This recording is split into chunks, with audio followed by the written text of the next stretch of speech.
Сәлеметсіздер ме оқушылар, біздің бүгінгі тақырыбымыз Ахмет Байтұрсынов «Егіннің бастары» өлеңі.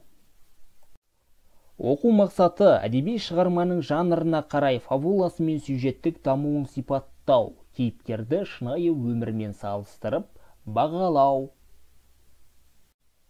Әуелі миға шабуыл сұрақтарына кезек берейік. Бірінші сұрақ: Ахмет Байтұрсынов қай жерде дүниеге келді? Екінші сұрақ: ол кімнің өлеңдерін қазақ тіліне аударды? Үшінші сұрақ: мысал дегеніміз не?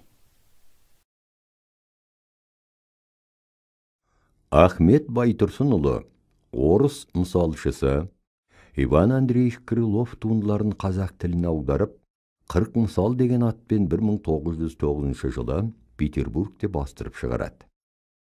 Тақырыптық ауқымы кең, көбіне өлең үлгісінде жазылатын мысалдардың кейіпкерлері көбіне аң, құс, өсімдіктер, кейде адамдар да болып келеді.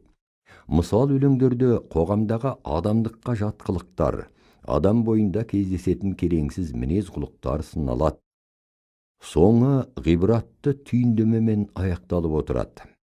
Егіннің бастары 40 мысал жинағындағы мысал өлеңдердің бірі.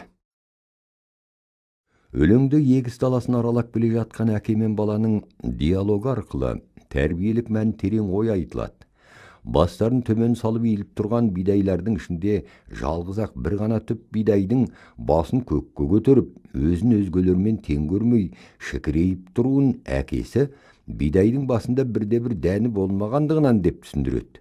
Шығарманың өзекті ойын автор әкесінің баласына айтқан осы бидай сияқты басын көкке көтерген тәкаппар, бірақ іші қуыс адамдар көп, мұндайды үлгі тұтпа деген ақыл насихатымен түйіндейді.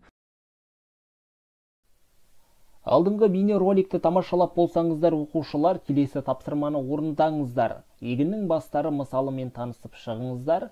Өлеңді оқып болғаннан кейін төмендегі сұрақтарға жауап беріңіздер. Бірінші сұрақ: өлеңде не жайында айтылады? Екінші сұрақ: піскен бидай мен шикі бидай деген сөздерді адам болмысына ауыстырып сипаттаңыздар. Үшінші сұрақ: ақылды, адамгершілігі мол, білімі терең адам қасиетін бидай сипатында айтып беріңіздер. Алдыңғы сұрақтарға толық әрі нақты жауап берсеңіздер, мысал өлеңнің жоспарын құрыңыздар. Яғни, егіннің бастары өлеңі бойынша жоспар құрасыздар. Құрылған жоспар бойынша сюжетін әңгімелеп беріңіздер. Енді оқу тапсырмасына кезек берейік. Егіннің бастары мысалының фабуласын, яғни қысқаша мазмұнын жазыңыздар.